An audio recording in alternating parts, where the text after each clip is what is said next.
1. Get equipped with Fragments of Silicon.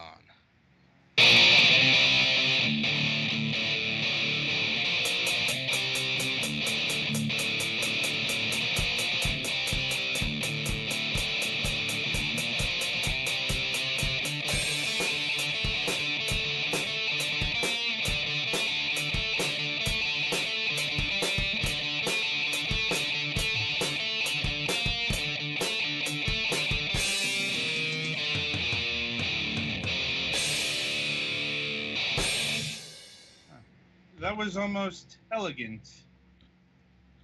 Anyway. I think I might have used it before, but it's still... It wouldn't surprise me. I mean, how many intros have you done at this point? Lots. 6,000. Now, we haven't done that many shows. Not yet. Give it time.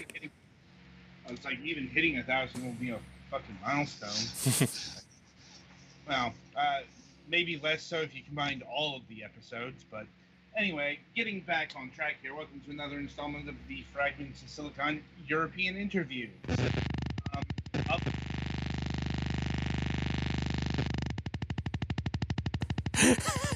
Yeah. Sounds of a dying computer. I was going to say sounds of a helicopter. It's like, oh god, we're getting gunned down.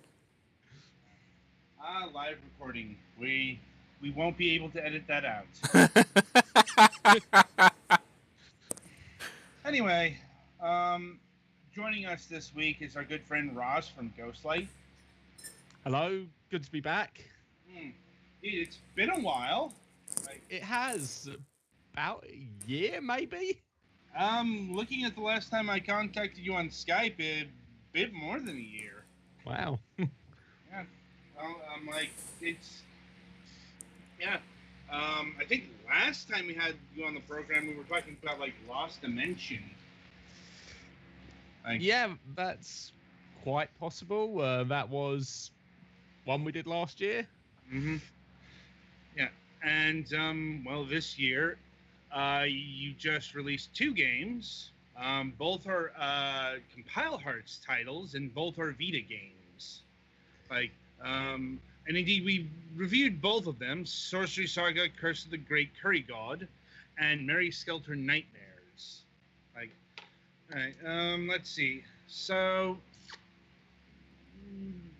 great many ways to start things off here, but I suppose the first question is, how is it dealing with Vita games in comparison to, PlayStation 3 or 4 games? Because I remember you spent a lot of Ghostlight or Laughing Jackal spent a lot of time on Fairy Fencer F last year. Yeah, we did Fairy Fencer F. We did reports of both the original and Advent Dark Force for Idea Factory, so we did spend a fair bit of time. I mean, it's reasonably straightforward. I don't think our dev team has too many more problems. You do need, obviously, to upscale the artwork because, pretty much everyone who's playing it on PC is going to have a bigger screen than the Vita. Mm-hmm. So, obviously the artwork needs upscaling, but in terms of sort of technical challenge, it's not too much more. No real arcane programming architecture or anything. No, I mean, I probably wouldn't understand if there was, but when I've spoken to the development team, they always seem to say it's reasonably straightforward as far as these things go. Anyway. Right. And in terms of the art, given that this game, both games were designed for a portable screen, how do you avoid artifacting and the art looking bad in high resolution? I mean, it depends on what assets we have.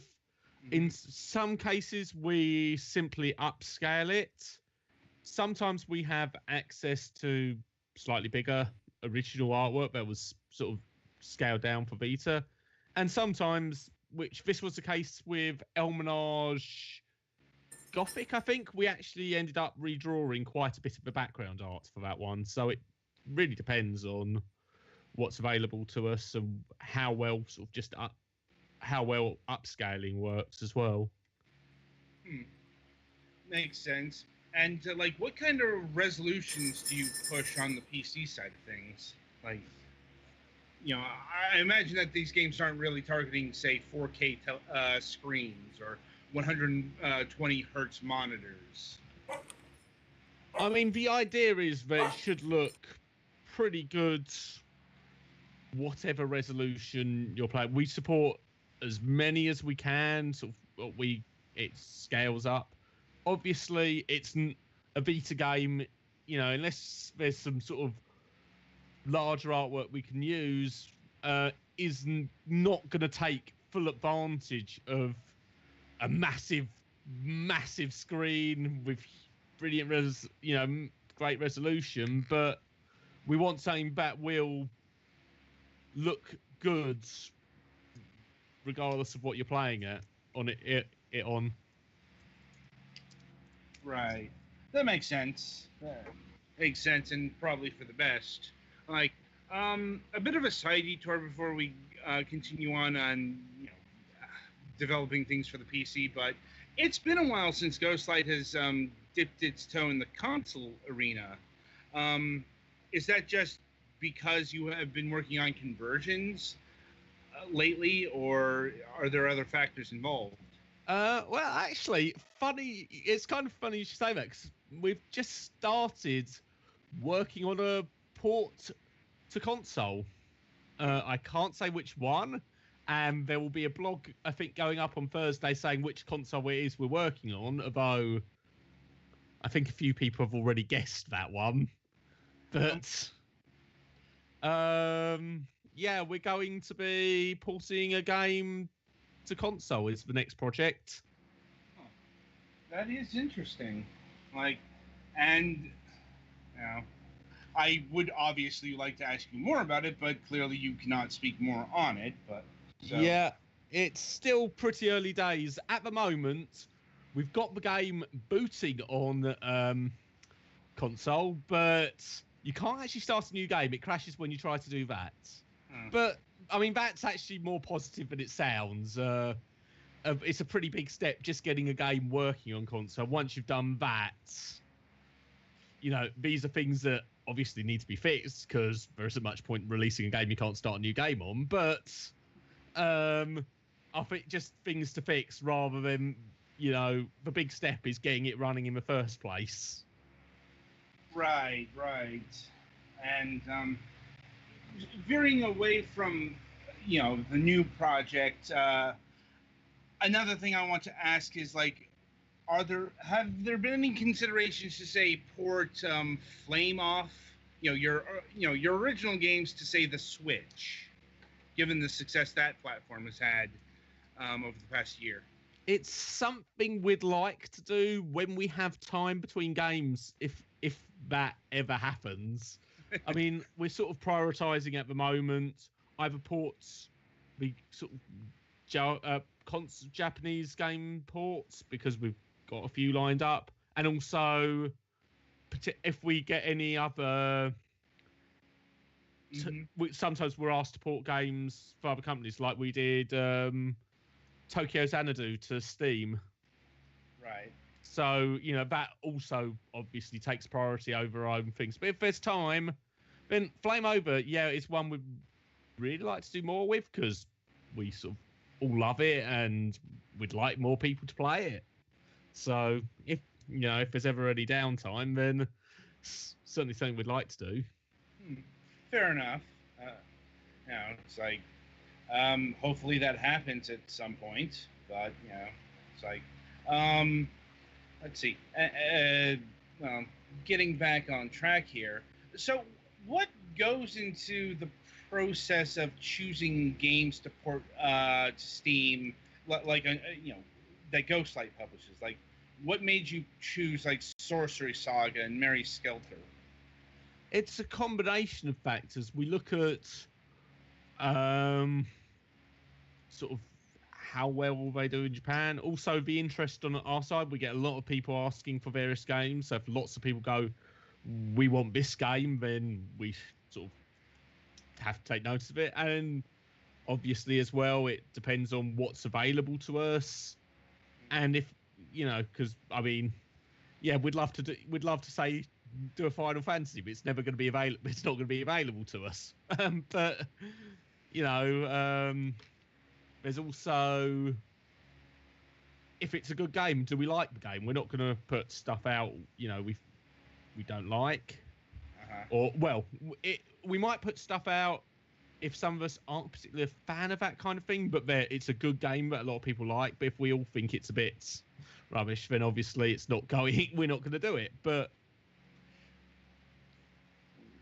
well, I suppose that beckons the question: has that situation ever actually happened?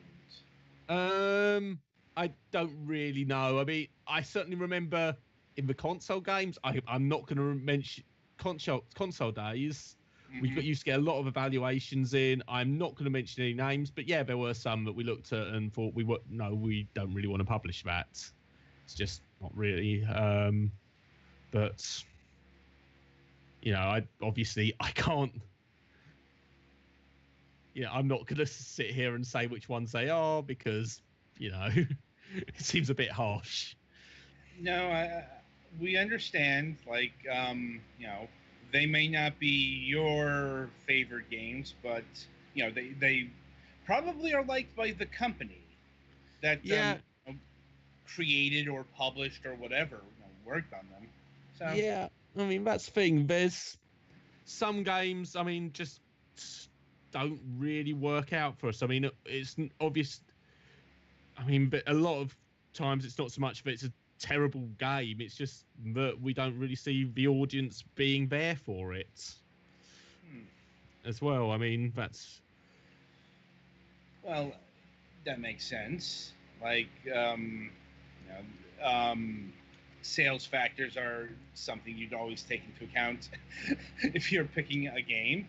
Like, and the other thing I've just remembered actually is there's some games that we'd like to pick up. We tried, but for technical reasons, can't really be ported to PC. There's one or two we looked at where the source code was just completely lost. So we'd have loved to bring them to PC, but without the source code. Does that include like the earlier Way of the Samurai games? I don't think that's what was an issue with those ones. I'm not sure where those stand. I'd have to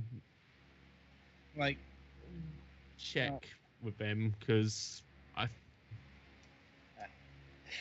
it's been a while since we've sort of talked about Way of the Samurai. I mean, right. I think we kind of like to go back and do them if the chance is there, but I'm not sure what the situation is at the moment on those. I'm like, let's see, like Way of the Samurai 2 was a really early PlayStation 3 game, if I'm remembering correctly, and like the original Way of the Samurai was a PlayStation 2 game. So yeah, I could see why there'd be issues on both titles. Anyway, before getting back to the games themselves, has it been harder to sell your games on Steam in the recent times, given all the games that show up day in, day out? I mean, I don't really see sales figures, so I get the vaguest idea of how games have actually done, but I mean, I still have a job, therefore they must have sold, right? Yes, no one's told me to stop doing this, so I'm assuming. But I mean, obviously there are a lot more games on Steam now than there were when we started out, and it does take more work to get noticed. But I think there's still an audience. There's still the audience there for them. It just sort of takes a bit more work finding them and letting them know about it. Fair enough. Like, at the very least, you have marketing backing for your games. It's just, we get a lot of, independent creators on this program, and, they have a tough time getting noticed in the Avalanche. I mean, I think it is. It probably is harder these days to sort of get people's attention, just because there is so much being released every single day. But I mean, it used to be. I know I used to be able to sort of check every day what's come out on Steam today. Is there anything I'm interested in? I don't think I could. I don't think I could. I'd have time to do that now. Yeah, there's a little bit much. So I mean, it's hard to say what the solution is. I don't really like. It always seems a bit. So because say they shouldn't be allowed to come out or that, because if that many people want to release games on Steam, Yeah. It does make it harder, but you sort of, It's a contentious debate, no doubt. Yeah. Also, on the topic of Steam, has Ghostlight had to deal with, I don't know if you paid attention to the visual novel spat from a few months back. I heard a little about that, but not a huge amount. I don't think we had any issues ourselves with that. I mean, it was something I was sort of keeping an eye on on Twitter, but I think it didn't seem to hit us. Or if it did, I wasn't told about it anyway. Fair enough. That is interesting. Believe me, we knew people that got hit by this. Like, oh boy. But yeah, just something I was wondering, since some of your games do venture into the risque territory, and Valve's ever-changing policies. But if they didn't hit you, then good on you. Yeah, I mean, we've got we work reasonably close to the guy. Then we sort of talk to them fairly often. So I don't know if that helps, or it's just our content was deemed okay. I mean, it's not an area I deal with, so unless someone tells me, Ross, all our games are going, you should let everyone know. That would be the first I heard of it. Yikes. Yeah, that would be bad. That would be kind of worrying, but I don't think it's. I don't think we're. I mean, it certainly doesn't sound to me. I did mention it when that came up, and it didn't sound like we were affected. So I'm assuming for the time being we won't be. Right. And so, switching over specifically to Sorcery Saga. So my colleagues are probably going to have to do most of the heavy lifting here, because I had a severe problem with this game. I remember you were helping me out with that for the review, and it's like this game had a severe issue with Intel HD graphic cards.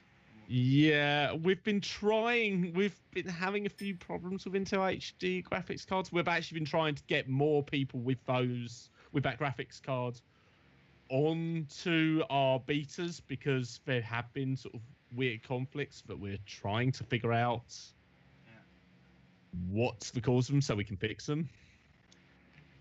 That makes sense, and that's good. The joys of PC development. Yeah. Yeah. I mean, it might be something with Idea Factory's code or engine, because I had a similar but separate problem with Mary Skelter. It got to a certain point, the cutscene crashed, and I could not get around it. Oh. Yeah. But that was 7 hours in. So yeah,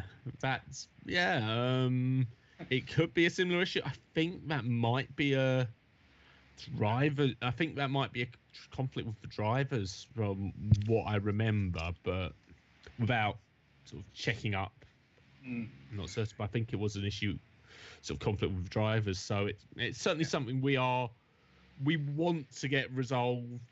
Certainly in our future games, but ideally, if we can work out what is causing it in the future games, we can go back and. Right. I too hope that gets fixed. Because this is a pretty big warning label we have to put on these reviews because, especially Sorcery Saga, because certain people with certain graphical cards can't play the game. Yeah. So hopefully that gets sorted out. Anyway, Petty, Galix, you may proceed. Ooh, like I'm even just trying to remember Sorcery Saga. It's Like I been a said, while. Yeah, you guys played it. I didn't.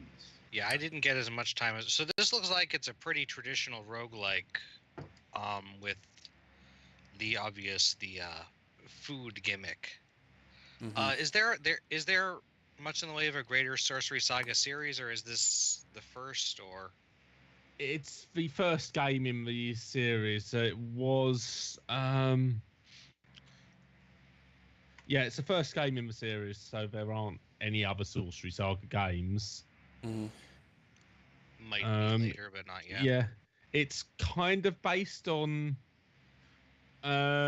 something called Mado Monogatari, which was released in 1989, which I've never played, so I can't. But I've heard a few people say, I've had a look in a few places, and it's, Fair enough. yeah, I can't really. I say I've never played it, so, but I did. Obviously, I've played Sorcery Saga quite a bit. Mm-hmm. Yeah, I'm sorry for not having better questions on this, but it's been a while and we play a bunch of games for the Yeah. show, so it's hard to remember. Yeah, that's fine. That's fine. I mean, if you need me to step in, like That would probably be helpful. You're good with general questions. I'll pipe in Right. if I remember anything.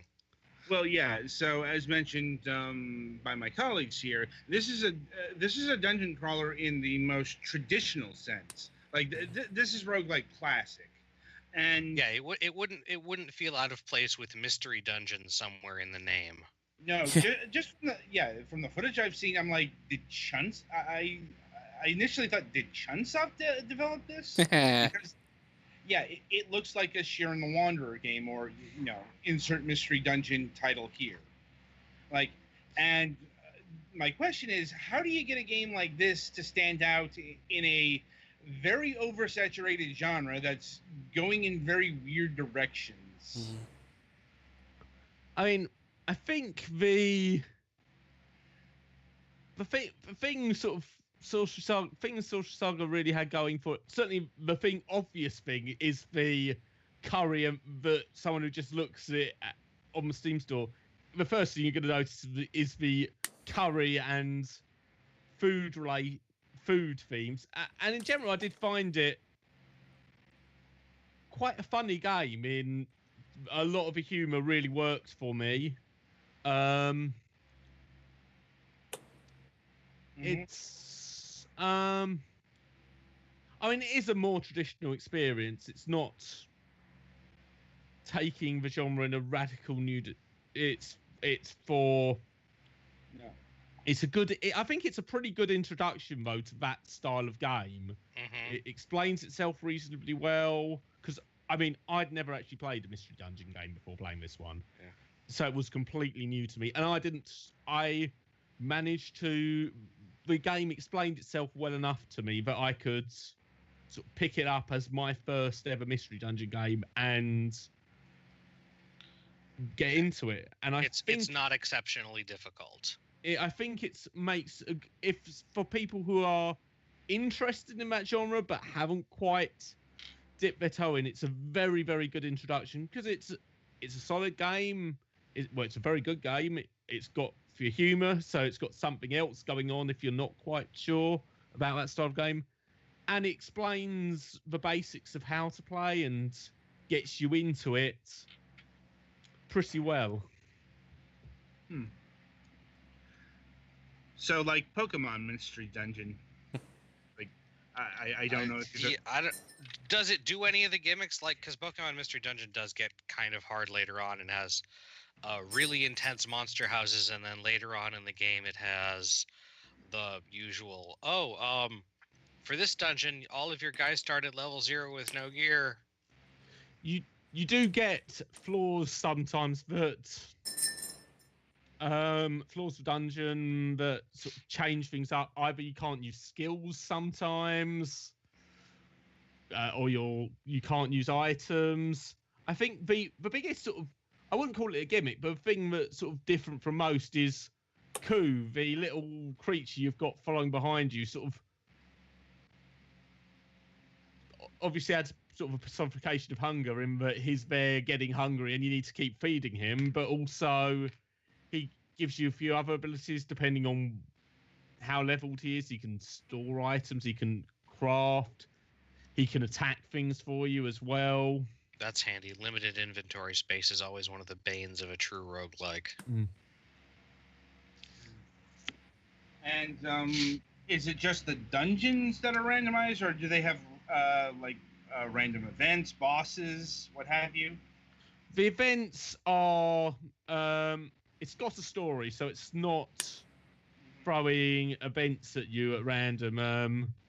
You get sort of, I mean, while some you'll get sometimes a random floor where monsters are harder, or you've lost all you can't use items or skills or something. It's following a story, so the actual events you see aren't randomized. There are also, although actually come to think of it, you can, depending on what items you collect, well, there's sort of special items you collect which unlock scenes, so they sort of occur in a slightly random order depending on when you find those particular items. Mm-hmm. But that's more sort of side story and sort of random, slightly odd comedy scenes and stuff, rather than here's a crucial bit of plots hidden behind an item. So speaking of items, this game on the Vita had a limited edition or a pre-order bonus, a bikini download code, and I'm wondering, was that included in the PC version? And indeed, what other sorts of DLC was included, both in the base and paid fashions? Right, that's been a while. Let's see why. Right, there's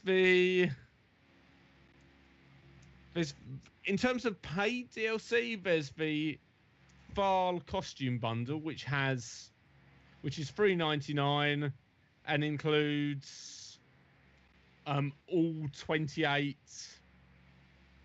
Sorcery Saga downloadable clothing items. So that's across 10 packs that were originally there. I think that's it as far as DLC goes. I don't think there's any DLC included in the base game. Yeah, I don't remember seeing like any notifications of DLC or whatever. No, I don't recall there being any in the base game. Right. Once again, that's just something I couldn't verify on my own. Anyway, so shifting gears here, let's talk about the game that we have on the channel stream, Mary Skelter Nightmares. Let's see. So, what led you to port this game to the PC? It's one we were quite interested in for a while. It received very good reviews on Vita.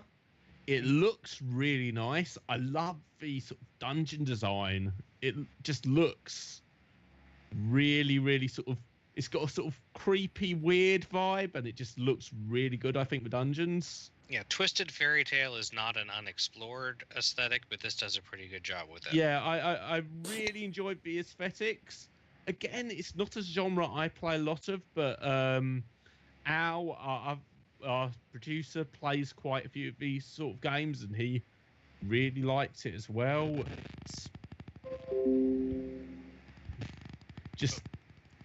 So I think the visuals and the reviews were what attracted us to it first, because it had very good reviews on Vita. and yeah, Mhm. look, Now, are there 2 games in this series, or is there just the one? right. Mary Skelter Nightmares is the first game in the series. There's a sequel that's just come out in Japan, but I haven't really seen that one yet. Okay. It Yeah. sounds kind of cool, but at the moment, I wasn't sure because when I was doing research before playing the game, I came across that there was a second game, but then I think the first one is Nightmares. Was that always part of the title of the first one? it was, yeah. Okay. I think the second game includes, to some extent, some of the first game as well, but honestly, I don't know how much. I hadn't had a chance to look at it yet. I am definitely interested, but It seemed like it was the first one, but I was just making sure because it seems like there is another one in there.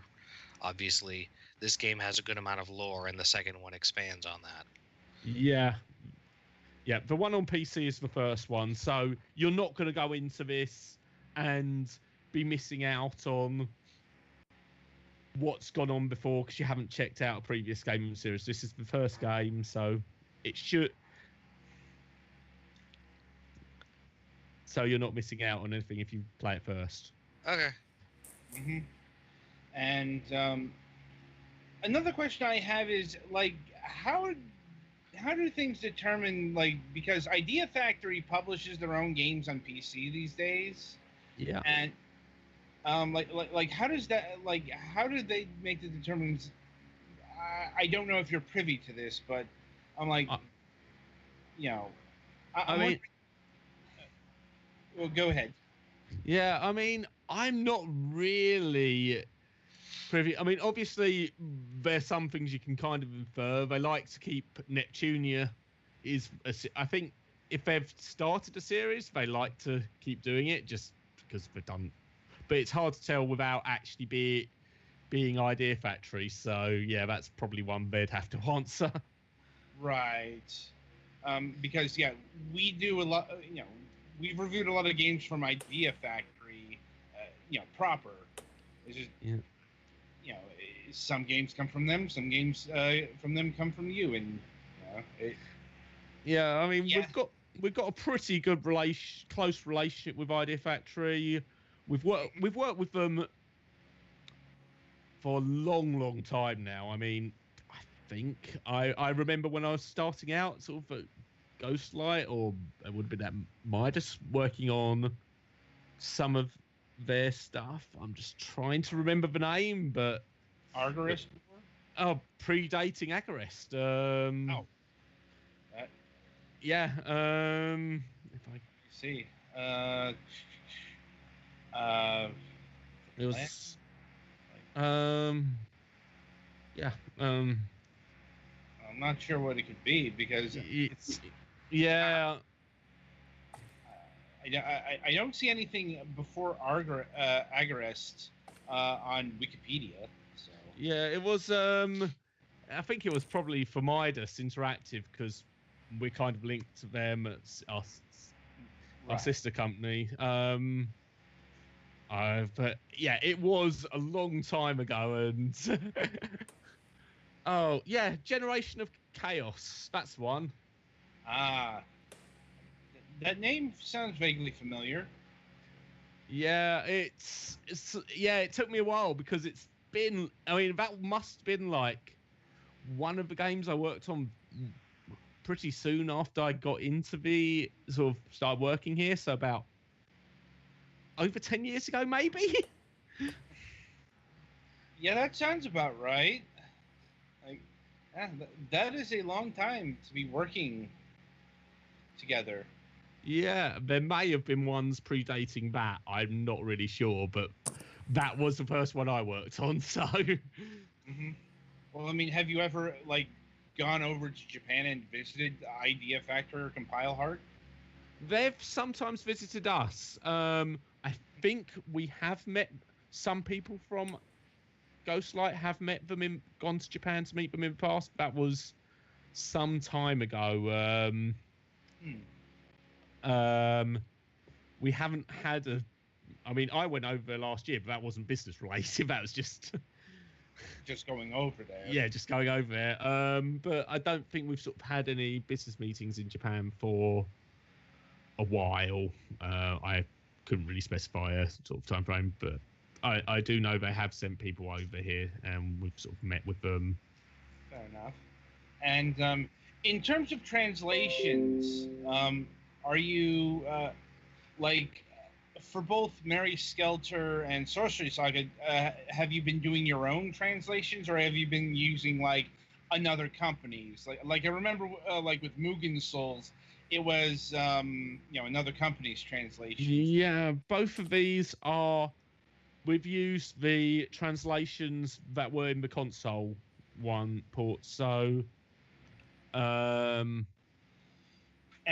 if I'm remembering correctly, I think you used the North American because, like, Sorcery Saga here was released by different companies in North America and the European Union. I suspect they probably used the same English translation. There's a lot of the time it either costs are shared or one party licenses the other. I mean, obviously it depends on the situation, but it's unusual for a game to get. It does happen. It's fairly unusual for a game to get a sort of separate English translation for Europe and the States. Right. But without obviously being party to that, I can't say who did what. But yeah, we tend to use the whichever, the console translation that's available to us if possible. And we we fix bugs if they come up, or if there's sort of typos or mistakes in it that come up during the beta or when we're testing it. Obviously they get fixed, but it's always based on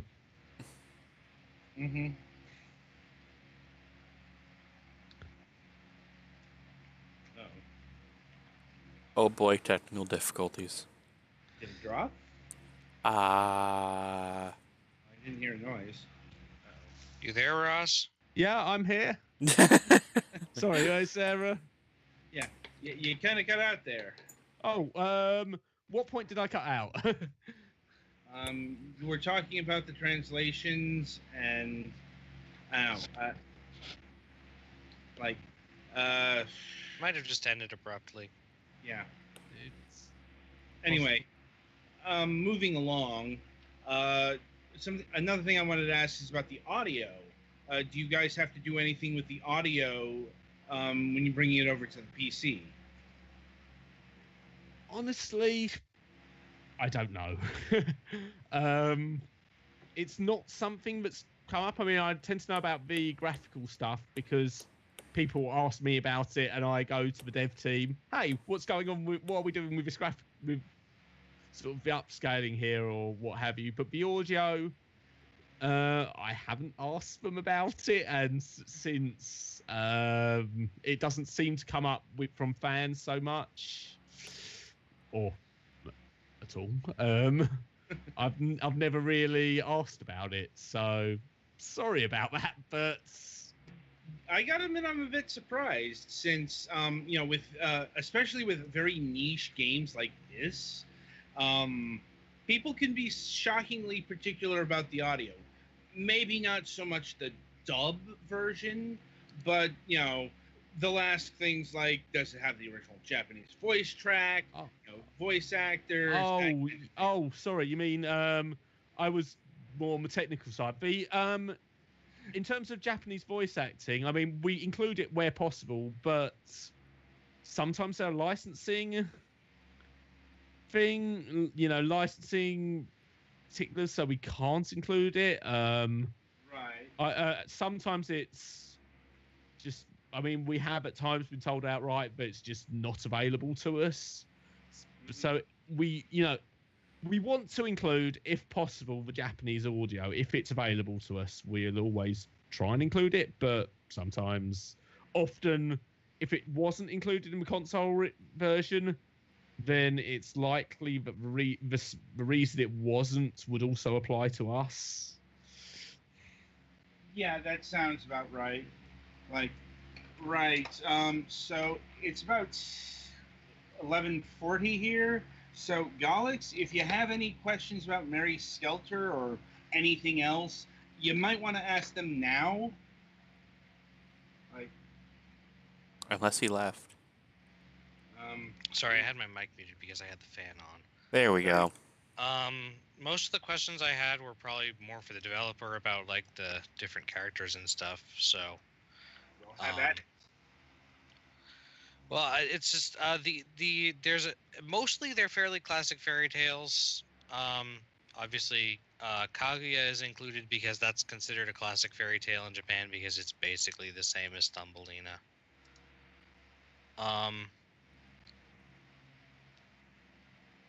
I guess were there any that you were wishing that you would have seen but you didn't see? I guess since you obviously don't have any control over what goes in and doesn't. I'm just trying to think. I mean, I think most of my sort of fairy tales I'm most familiar with, I quite like, were included. Yeah. To be honest, it's not really something I'd thought about. That's fair. I'm just kind of into the fairy tale thing. Now, more on the localization side, are there any ones that you debated actually changing their names to like more of a Western-friendly version, like Kaguya basically being Thumbelina? Not really. I mean, we like to. I think the audience for this kind of game likes to sort of kind of Japanese take on this sort of thing.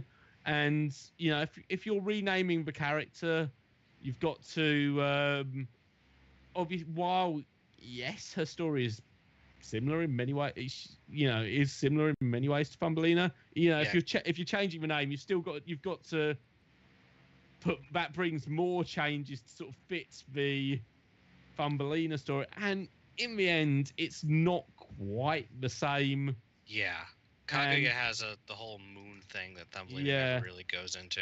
Yeah. Plus, I believe she actually does grow up to be full-sized at some point. Yeah, from memory, I think she does. So it's just, there's just, you know, once you're making that degree of changes, I think you'd probably end up. I think people would be disappointed because a lot of people want the sort of Japanese take rather than a more westernized version where we've sort of changed all the references to. I mean,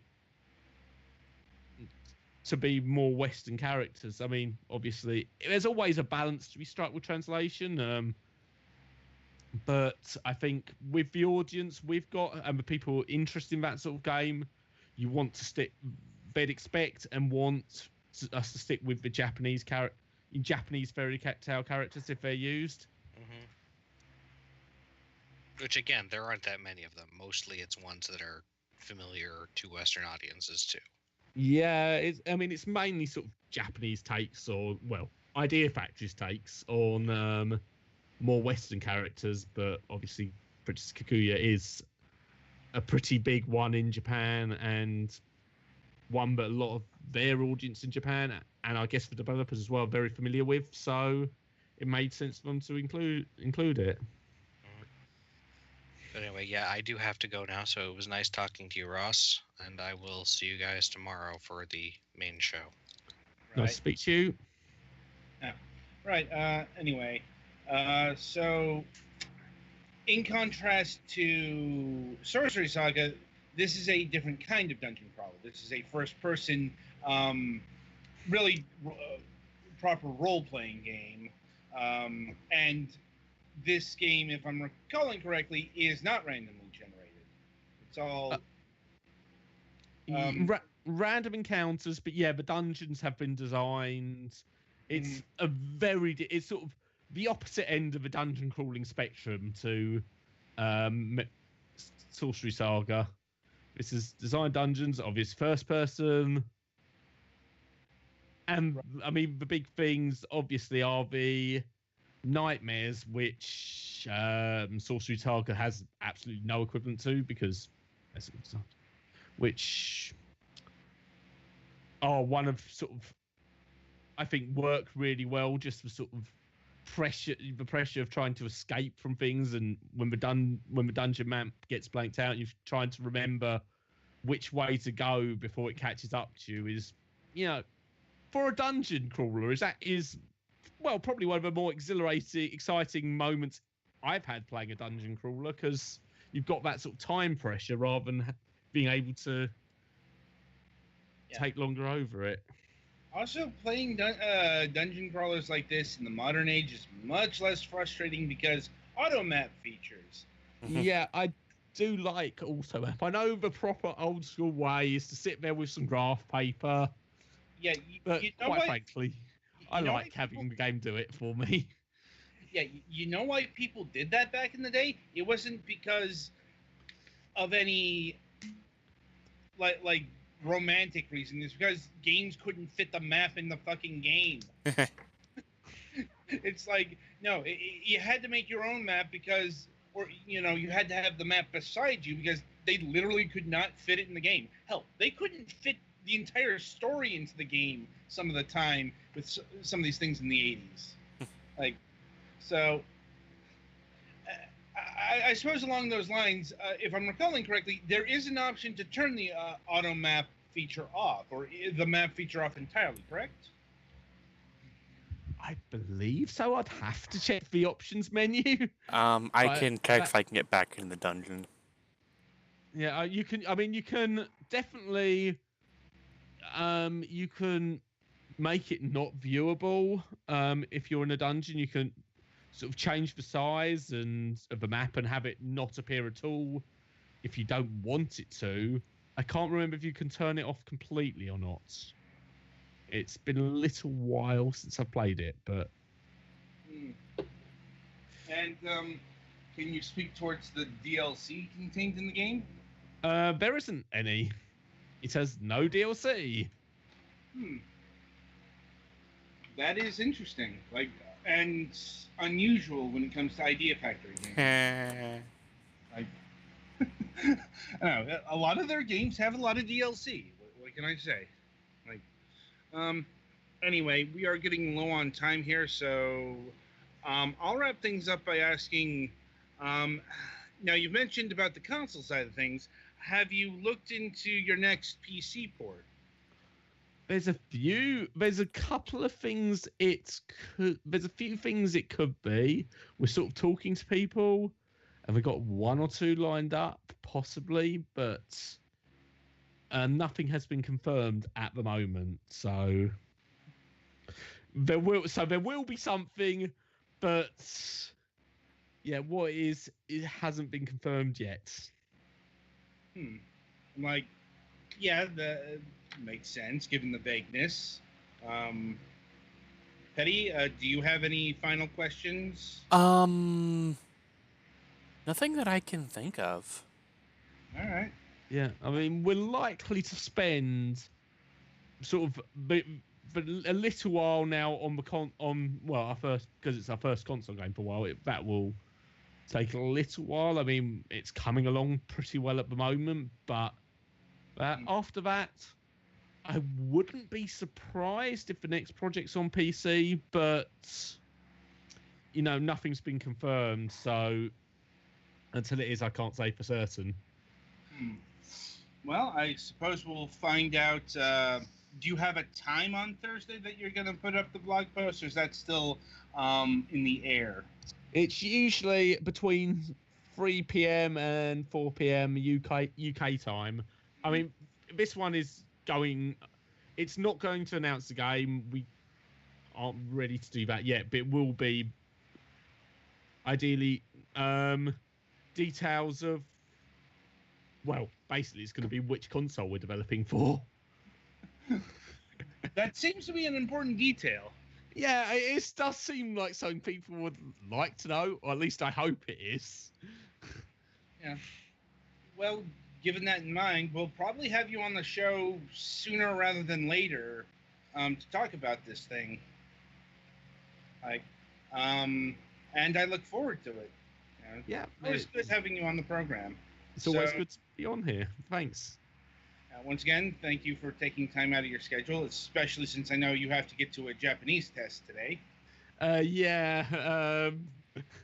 Well, it's work day still, so I couldn't really be revising anyway, but Right. I just, I saw your tweets this morning. So, yeah. Well, you know, just, good luck. thank you. All right. The games are Sorcery Saga and Mary Skelter Nightmares. They're both on Steam. If you want to know more about the games, we have reviews on both in our archives. Be sure to check those out. And yeah, coming up on the main show on Wednesday, we'll be having it's a bit of a revisement because they confirmed 2 people. We'll be having Harris Foster and Andrew Should-Dice of Finji, and we'll be talking about the upcoming game Tunic. I'm looking forward to that because Tunic has really impressed me in all the footage I've seen of it so far. And it seems to be one of the more anticipated Xbox One indie titles. So looking forward to that. And until then, I wish you good gaming.